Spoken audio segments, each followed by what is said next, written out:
Hello everybody and welcome to the channel. If you're new here, please click on like and subscribe. If you've been here before, welcome back. Please take a second to go down below and drop a comment. Let us know what you think of this video.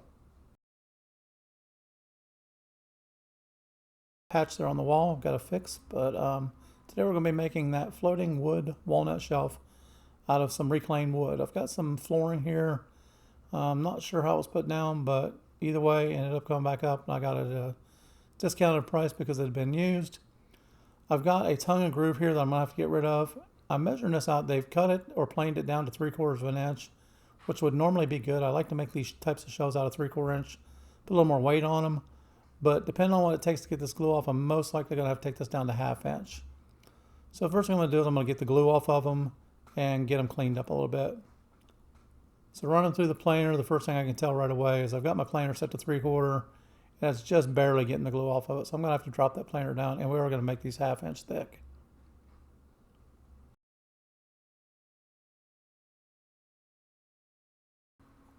So now I got these down to the thickness I want. I left a little bit extra on them, not a whole lot, just because these are going to be a slide-in shelf. I want them to fit nice and snugly.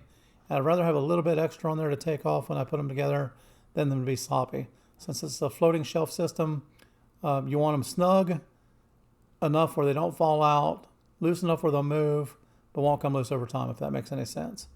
Pretty much the more you or the customer uses them, the looser they're going to get over time anyhow, because they're just press fit together. Now you can fix yours, you can glue your shelves in place if you want, but I like to make these floating shelves so they'll slide left and right and you can balance them out.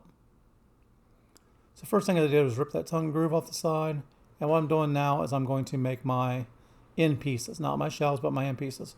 I've got enough wood here. I'm going to make 2 shelves at the same time. I'm going to show you assembling one, but I'm basically just doubling what I did before, measuring my board out using the other side, and that way I've got 4 sides. But again, you only need 2 for what you're doing. Same thing on here. This is going to be the top and the bottom. This is how deep my shelves are going to be. Since my boards are 3.5 inches wide, I need to make these boards 3 inches wide. That way the 3.5 inch shelf, I can groove in 1/4 of an inch on each side. That way it slides in between them nice and evenly. Now I haven't cut my shelf length yet. I'm going to just go ahead and piece this together. I'm going to put the top on, the bottom on. Sorry, my shoulder's in the way there. Try to stay out of the camera most of the time. But as you can see, there's my shelf. I've got it level to the edge, so I know my gap is right. And again, I'm going to take this shelf. This is 14 inches. This is just a scrap piece. I'm going to make them a little bit longer.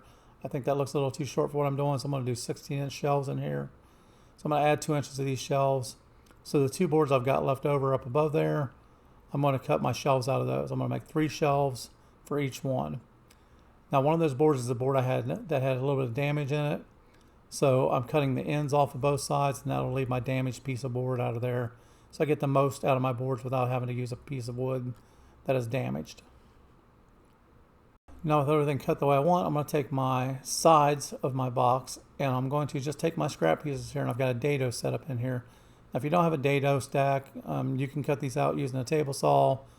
You can use a hand saw, a skill saw, and you can cut in grooves. This is not to show you how to make a dado, but what I'm doing is I'm making a 1/2 inch dado. Since my boards will be 1/2 inch thick, a 1/2 inch dado should slide through.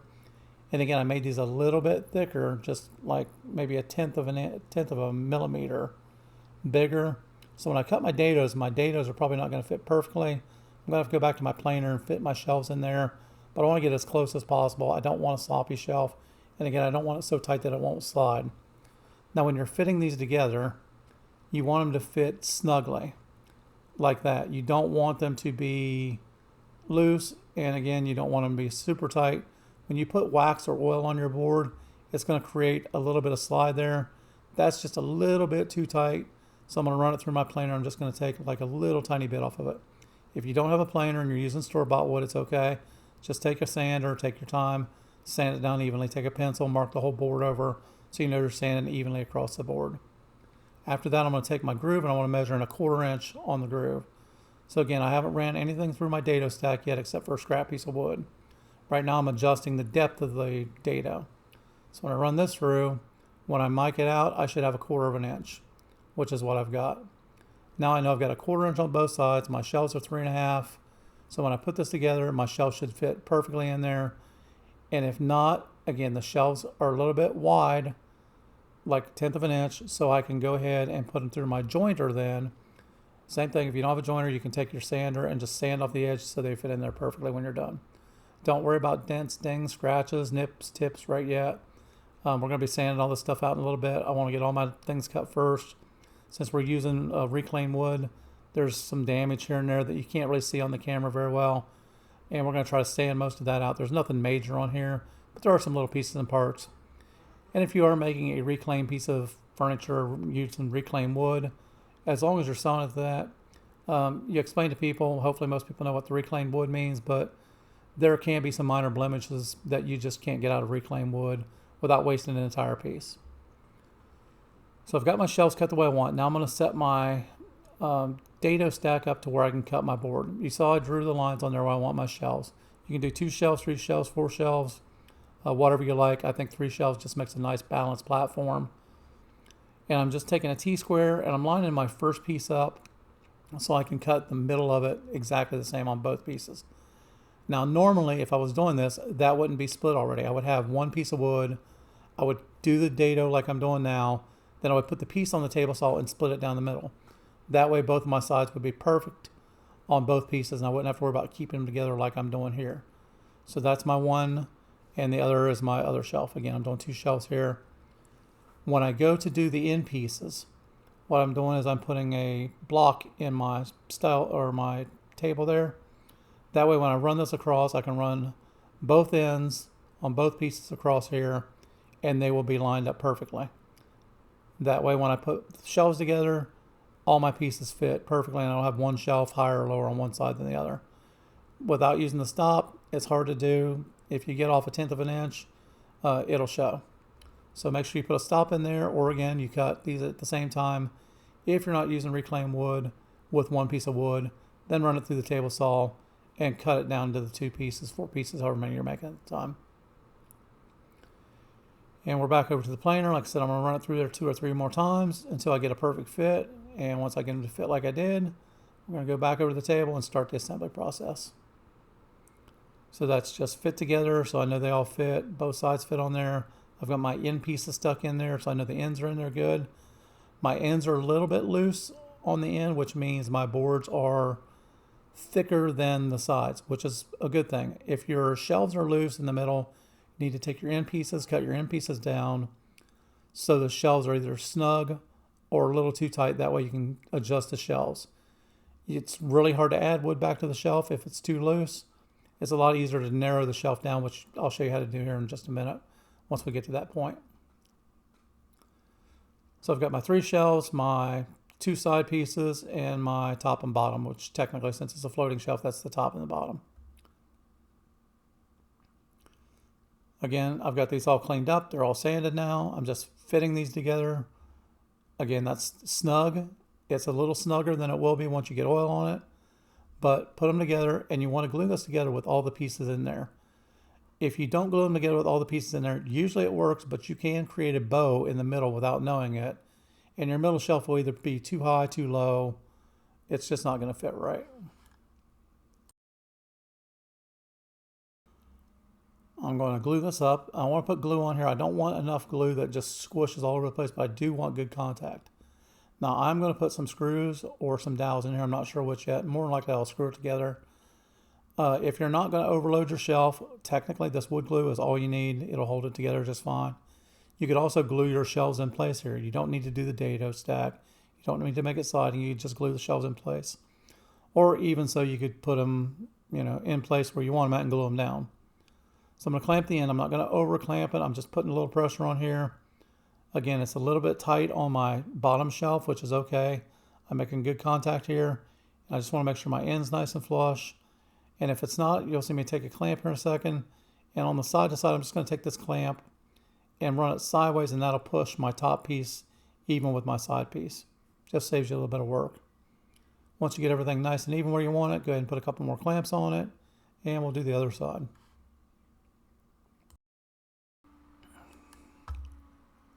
And you'll hear me do this on all my videos. I talk a lot when I'm doing this because there's nothing else to do sometimes on these videos. is basically clean up your mess as you go. If you let that glue dry in there, you can go back later with a file or sandpaper and try to get it out of there. You'll still have to do a little filing and sanding. But for the most part, if you get the big globs of glue off there first, just makes your job a whole lot easier when it comes to sanding and cleaning up. And same thing on this side. A little bit of glue here and there. A little bit of help from outside sources that need to keep your fingers out of your work. Get it to where you need it at. And then clean off your glue again. And you're ready to wait for it to dry. Now when I'm letting this dry, I usually put the center shelf in or put something in the middle and clamp it. That again will keep us true on the ends. That'll keep it from bowing or sagging in. While I'm doing this, I've got some plugs cutting out. I normally cut these anywhere between 1/4 and 1/2 inch deep. Depending on what I'm doing, these are going to be shallow holes. So I'm just making small little plugs. Again, we're going to countersink a screw hole in here. And then I'm going to make the plugs and plug the ends of it up once we're done countersinking them. So I'm marking my end pieces here where I want to put my screw holes. Now be careful not to drill out the other side of your box or blow the end out. It's really easy to do. I'm just using a little 3/8 inch countersink here. The wood is only a 1/2 inch give on the inside. So you have to be pretty close with your markings. So make sure when you screw that, you screw it together good. Back over here again, I'm going to pop out a couple test plugs to make sure they fit in place. I use a 10 millimeter, 8 millimeter, 3/8, different size boards for different things. So I want to make sure the plugs fit exactly in. You want to tap them in. You don't want to drive them in with a hammer, but you want them to fit in there nice and snug. So back over here, as you can see, I've got my counterboard bits, little glitch in the matrix there, the battery died on the camera. Luckily I caught it before I went too much further in the video. I'm just using a 1-inch screw here. Now my 3/8 inch countersink did have a pilot bit on it. Since we're using 1/2 inch thick wood, if you put a big thick screw in there and you don't counterbore it, or if you don't drill a pilot hole, you're going to split your wood. So make sure if you are going to add the screws, you pre-drill them. If you're going to dowel these, you can take a dowel just as easily, a 3/8 inch dowel, and just bore into both pieces of wood. But I find it more difficult to do that than put a screw in it.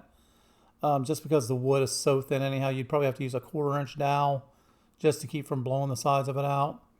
So the screws and the plugs seem to work just fine on this, and the screws probably hold just as well, if not better, than a dowel would, as long as you don't ream your hole out or blow your screws out through the other side or crack it. After we get that done, I'm going to put the plugs in. So I've got 2 screws on each end of both of those. I'm going to take these plugs and put a little bit of glue, pretty much just in my palm. You can put a little bit of glue down in the hole if you want to, but since there's screws down in there, it's probably not going to help much. You want to make sure you get the bonding on the side of your wood piece. If these were really deep, I would put more glue than that and I would fill the holes up also. But since we're just going shallow with it, I'm going to put the plug in. It fits nice and snug. Fortunately for me, I can make my plugs based off the size bit. Sometimes you get some from the box stores and they're a little tight, a little loose. In that case, you may have to sand it down a little bit. Or when you're hammering these out, if you're using a softer wood, you can put it on something more solid underneath like concrete or a block under it. Hit them a little bit harder and it will kind of mush them out or mushroom them out. And you can get the same effect by doing it that way. And once our glue dries, at least a little bit, it doesn't have to be all the way dry. You don't want to pull your plugs back out of the hole. Depends on how they fit in there. If they fit in there really loose and you're trying to fill it with glue just to make them stick, let that glue cure for a while. I actually waited till the next morning just because it was getting late to cut these off. But pretty much take your saw. If you got a nice flat saw like this Irwin here, this saw is great for doing this. You want to keep it flush with the wood. It's nice because it flexes, but you don't want to dig into your wood. So check a couple times if you're new to using this saw. Make sure you're not digging in the wood. Also, if you're just first time using that saw, or if you're new to using that type of saw, this is probably one of the most dangerous tools I've got in my shop. This thing has probably cut me more than anything else combined in the shop together. It's small. It doesn't look very damaging, but those teeth are razor sharp. And all it takes is a little bump, and you'll have a little bit of blood on your project. So now it's time for a little bit of sanding. I'm not going to finish sanding, if that makes sense. Not finish sanding in general, but finish sand it until I get done with everything. But for right now, I'm just knocking the burrs off of here because I'm going to run this through my router and I'm going to round over my corners. Again, this is optional. You don't have to do this. If you don't want to, if you want to keep it square-ended, you can. I just think rounding the edges over makes it look a little bit better, and it cleans up well. Now when you do that, make sure you countersunk your screws in deep enough. Do not hit your screws on your router bit, or it'll fly out of your hands, or just pieces of metal might come flying at you. So make sure your screws are in deep enough. Now if you have a little blowout or a little chip out, like a little chip flew out there on me, don't panic, don't worry about it. Again, we're using reclaimed wood. There could be imperfections that cause that to happen, even if your bit's a little dull or if it just caught wrong and blew out. We will fix that when we sand everything and make it look nice.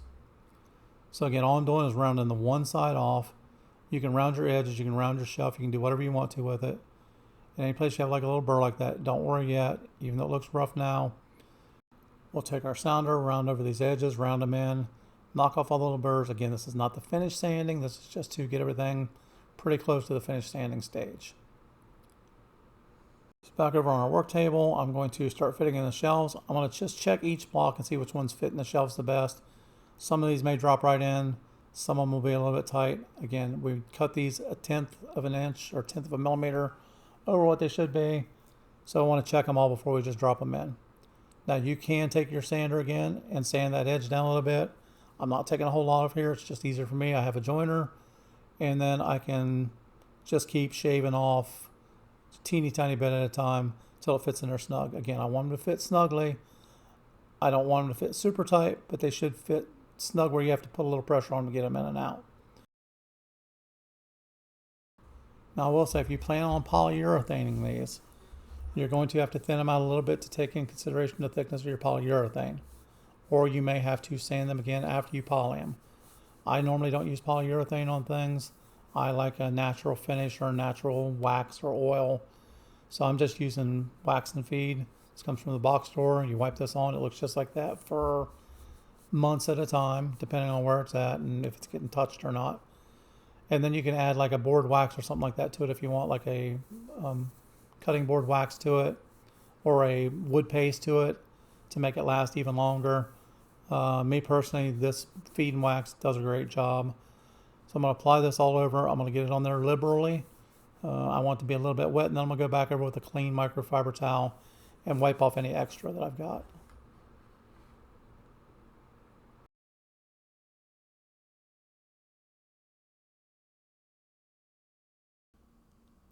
Now make sure when you're doing this, you're getting all the little cracks and crevices. As you're going through it, you'll see little spots here and there that may have some glue on them that you didn't get all wiped off or sanded off. So you may have to go back and touch them up. Again, that's why I like to clean up as much as possible at the beginning. The little spots you tend to miss every now and then are usually around the plug inserts and in the deep cracks that are hard to reach. So once I get this all oiled up, I'm going to go back through, take care of any blemishes I might see, re-oil those places again, and then we'll put something on the back of this, or I'll show you how to put something on the back so we can hang it on the wall. So again, once these pieces are in, I would start them all laying down like that instead of on the wall hanging. A couple little spots here and there, I see where I had glue on there, I wiped them off. And the last thing to do is a way to hang it. Normally I would put in some key hooks in the back of it with my router, but since this one's so thin, I might use a picture hook and hang it on the back of it. I'm not sure yet. Haven't made up my mind. And there's your finished product. Again, sorry for the paint job on the wall. I need to fix that up, but I hope you liked the video. Please click like and subscribe.